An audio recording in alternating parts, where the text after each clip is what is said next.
When I first met Henry, he was everything I had ever imagined a partner should be.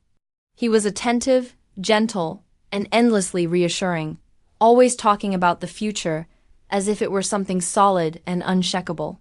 He spoke about stability, about love, about growing old together. His family appeared equally kind, warm smiles, welcoming conversations, an atmosphere that made me believe I was stepping into something safe. I pictured a life built on mutual respect, shared dreams, and quiet happiness. That illusion didn't survive long. Almost immediately after the wedding, cracks began to show. I still remember the evening Henry came home and asked me to sit down. His voice was calm, his expression carefully practiced, as if he'd rehearsed the moment. "Claire," he said gently, "I think it's time you leave your job. We need to focus on starting a family. Your work is too demanding. You should be here, taking care of the home." I hesitated. My job wasn't just employment, it was my independence, my sense of identity. But Henry persisted, layering concern over control. Soon his mother joined in, then his sisters. "It's what's best for everyone," his mother said firmly. "A wife belongs at home." I eventually agreed, clinging to Henry's promise that it was temporary. But days blurred into weeks, and weeks into months. Nothing changed, except me.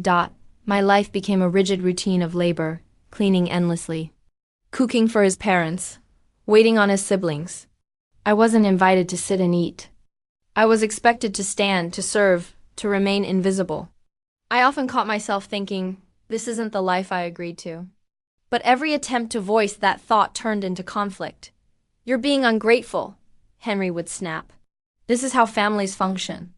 Stop making everything about you." The real fracture came one night when I overheard his younger brother, Daniel, speaking to their mother. "I can't believe you let Claire do all of this," Daniel said sharply. "She gave up her career. How can Henry be okay with that?" His words hit me harder than any insult ever had, not because they were cruel, but because they were true. Still, I stayed silent. I had no income, no savings, nowhere to go. Isolation wrapped around me like a cage. Henry's family treated me like household labor. Henry himself became distant, cold, nothing like the man I married. Nights were spent crying quietly, staring at the ceiling, wondering if this was my life now. I had no idea Daniel's words would be the spark that set everything in motion. "Claire," Daniel said one afternoon when the house was empty, "we need to talk." His tone was serious. For the first time in a long while, I felt something unfamiliar. "Hope, this isn't right," he continued. "The way they treat you, I've seen it. I can't pretend it's normal anymore." Someone had finally acknowledged my pain. That realization stayed with me for days. Later, Daniel found me in the kitchen, hands submerged in dishwater. He placed a cup of tea beside me. "Why haven't you told Henry how bad this is?" he asked quietly. I laughed bitterly. "You think I haven't tried? He's made his priorities clear. This isn't my life anymore, it's theirs." Daniel's expression hardened. "That's wrong. You don't deserve this." "What do you expect me to do?" I whispered. "I have no job, no savings, nothing." "You're stronger than you think," he said. "You just need someone to remind you." From then on, Daniel became my quiet ally. He helped when no one was watching, shielded me from constant demands, offered small moments of relief. "Why do you care?" I asked him once. "Because I've seen what this family does to people," he replied. "And you deserve better." One day he handed me an envelope. Inside was a job posting. Nothing glamorous, but it was hope. "I don't think I can do this," I admitted. "Then let me help," he said. "You're capable." With his encouragement, I began applying in secret. My confidence slowly returned.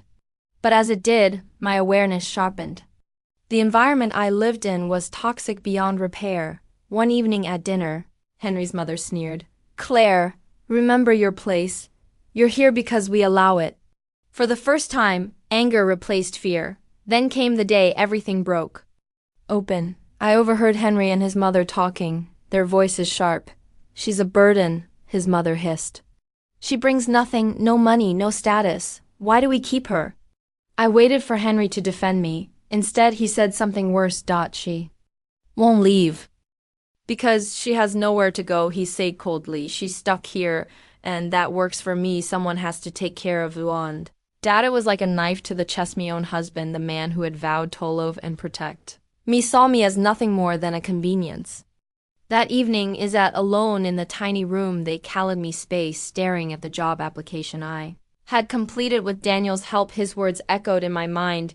You're capable, you just need to believe it. I realized it in that staying in this house was a choice.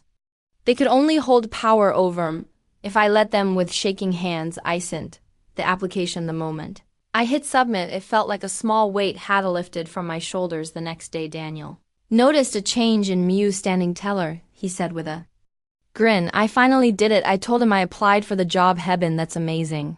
Claire, you're taking back control of your life. For the first time in months, I felt a flicker of pride. But the family was not blind to the shift in my demeanor. Henry's mother grew suspicious, her sharp eyes watching my every move. What are you up to, Claire? She asked one morning, her tone dripping with accusation. Nothing you care about, I replied, surprising even myself with the firmness in my voice. Hurgler could have cut through steel. Don't forget who holds the power here. She snapped, but her words no longer had the same effect. I was done being a victim. Days turned into weeks, and I heard nothing about the job. Doubts began to creep in, but Daniel reassured me. Good things take time, he said. Just keep believing in yourself. Then one evening, me phone buzzed. It was an email from the non-profit organization. My hands trembled as I opened it. Weck, pleased to invite you for an interview. It read. The next shilling was getting to the interview without anyone finding out. Henry and his mother controlled my schedule so tightly that sneaking away seemed impossible. But Daniel came to the rescue. Once again, you'll cover for you, he said. Whatever it takes, you're going to that interview. The morning of the interview, I dressed in the best clothes I could find, trying to near the fact that they were years out of style. Daniel gave me a thumbs up as I slipped out the door. The interview was nerve-wracking, but for the first time in a long time, I felt like myself again. The interviewer, a kind woman named Lisa, seemed genuinely impressed by my answers. I left the building.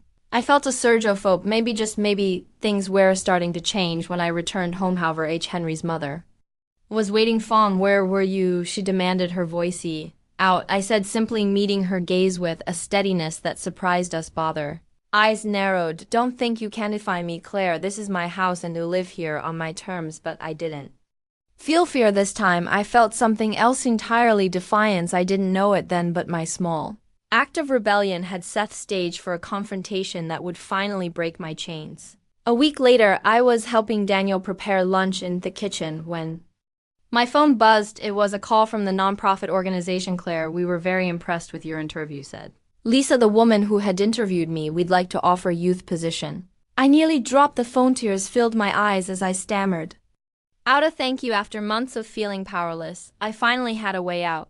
Daniel saw my expression and broke into a grin. You got the job, didn't you? I nodded, unable to speak, and he pulled me into a warm hug that even I knew I had to tell Henry. My heart pounded as I waited for him to come home. Walked through the door looking as disinterested as ever, but when I told him about the job, his face twisted into a smear. You think you're going to work? Scoffed. Not in this house. I'm no tasking for your permission. Henry, I said firmly, I've already accepted the offer. His mother, who had overheard, stormed into the room. You ungrateful girl, she shouted. After all we've done for you, this is how you repay us all you've done us? Treat me like a servant? I shot back, me voice shaking with emotion. But no Tanamore, I'm done living like this. The argument escalated with both Henry and his mother hurling insults at me, but for the first time their words didn't hurt. I had found my strength, and I wasn't going to let them take it away. When I refused to back down, Henry's mother delivered her final blow. If you leave, you'll never welcome here again. I met her glare with a steady gaze. That's fine by me. The next day, Daniel helped me pack my things. She insisted on driving me to the new apartment the nonprofit had arranged. Fom, you're going to be amazing, Claire hesed as we loaded the last box into his. Tears streamed down my face as I hugged him. Thank you, Daniel, for everything. Moving into the small, humbly apartment felt like stepping into a new life. It wasn't luxurious, but it was mine. For the first time in years, I felt a sense of peace. The job was challenging, fulfilling, I spent my days helping women who had faced hardships similar to Mini, and in doing so I found healing myths past, and I thrived in my new life. Then one day I received an unexpected visitor, Henry. He looked thinner, more tired than I remembered, Claire. He said, his voice trembling. I made a mistake. Please come back. I stared at him, feeling a strange Mix of pity and triumph. You didn't just make a mistake, Henry. I said you destroyed what we hated. I've moved on. As I closed the door on him, I felt a sense of closure. The woman who had been too afraid to stand up for herself was gone. In her place, Wasamion. Stronger, someone who had reclaimed her life that night. I sat in me little apartment thinking about how far I had come. My phone buzzed with a message from Daniel. Proud of you, sis. First time in years I smiled. A genuine, unburdened smile. I was free.